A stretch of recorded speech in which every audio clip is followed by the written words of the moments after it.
السلام علیکم ورحمۃ اللہ۔ بسم اللہ الرحمن الرحیم۔ کل ہم نے حمد پڑھی تھی۔ حمد کے پہلے دو اشعار پڑھے تھے۔ مولانا الطاف حسین حالی کی حمد ہے، یہ آپ کے سامنے حمد ہے۔ تو حمد کے یہ تیسرا شعر ہے۔ مارم بھی ہے ایسا ہی جیسا کہ ہے نامحرم، کچھ کہہ نہ سکا جس پر یا بھید خلا تیرا، جچتا نہیں نظروں میں یا خلعت سلطانی، کملی میں مگن اپنی رہتا ہے غدا تیرا۔ تو اس کے شروع کے اندر آپ نے یہ الطاف حسین حالی کے تعارف پہ میں نے دو لگائی تھی، تو یہ مولانا الطاف حسین حالی کا تعارف آپ نے لکھنا ہے۔ مولانا حالی کا شمار اردو ادب کے اہم شاعروں میں، شاعروں، نثر نگاروں اور تنقید نگاروں میں ہوتا ہے۔ مولانا حالی کی اخلاقی، اصلاحی اور ملی شاعری نے اردو ادب پر گہرے اثرات مرتب کیے۔ اس کے بعد آپ نے لکھنا ہے، یہ شعر مولانا الطاف حسین حالی کی نظم حمد سے لیا گیا ہے۔ اس شعر میں شاعر کہتے ہیں کہ اللہ کو پہچاننے والا اور اللہ کو نہ پہچاننے والا دونوں برابر ہیں، کیونکہ جو اللہ کو پہچان لیتا ہے اس پر جب اللہ کے بھید کھل جاتے ہیں، اس کو اللہ کی پہچان اور معرفت حاصل ہو جاتی ہے، وہ لوگوں کو کچھ بتانے سے قاصر ہو جاتا ہے، یعنی لوگ پوچھتے ہیں تو وہ کچھ بتا نہیں سکتا۔ اس لحاظ سے جاننے اور نہ جاننے والا دونوں برابر ہیں۔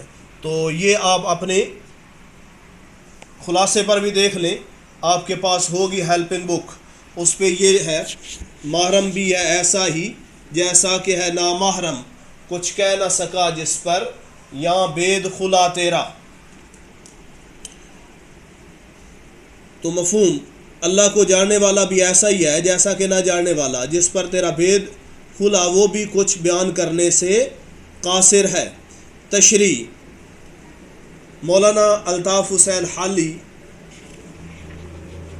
کا شمار اردو ادب کے اہم شاعروں، نثر نگاروں اور تنقید نگاروں میں ہوتا ہے۔ مولانا حالی کی اخلاقی، اصلاحی اور ملی شاعری نے اردو ادب پر گہرے اثرات مرتب کیے ہیں۔ یہ شعر مولانا الطاف حسین حالی کی مولانا الطاف حسین حالی کی نظم حمد سے لیا گیا ہے۔ اس شعر میں شاعر کہتے ہیں کہ اگرچہ انسان کھلی آنکھوں سے کائنات کا مشاہدہ کر رہا ہے، مگر اس کی حقیقت اور اصلیت کو پا لینا ہر کسی کے نصیب میں نہیں۔ اس کی قدرت کے شاہکار نمونے سورج، چاند اور ستاروں کو دیکھ رہا ہے اور پھر بھی اندھیروں میں ہے۔ لیل و نہار کی گردش انسان کی سمجھ سے بالا تر ہے۔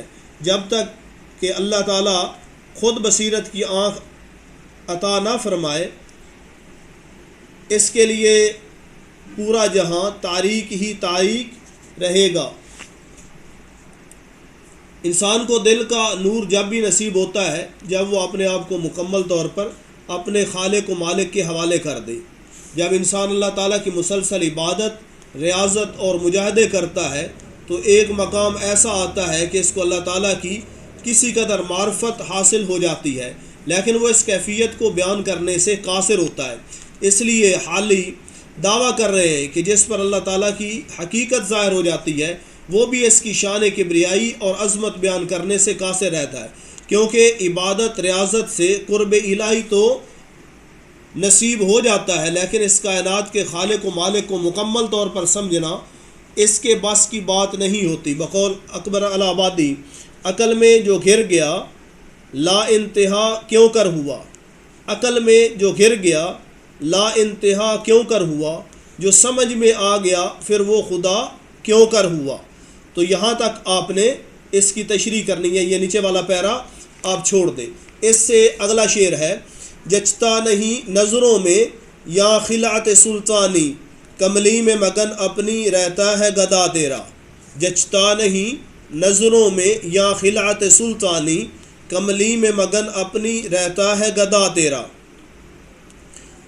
مفہوم، درویش اپنے پھٹے پرانے لباس میں بھی خوش اور مطمئن رہتا ہے، اس کی نظر میں بادشاہی لباس کی کوئی وقت اور حیثیت نہیں ہوتی۔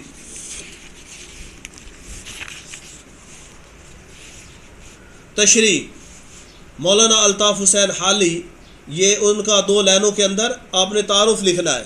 تو یہ شعر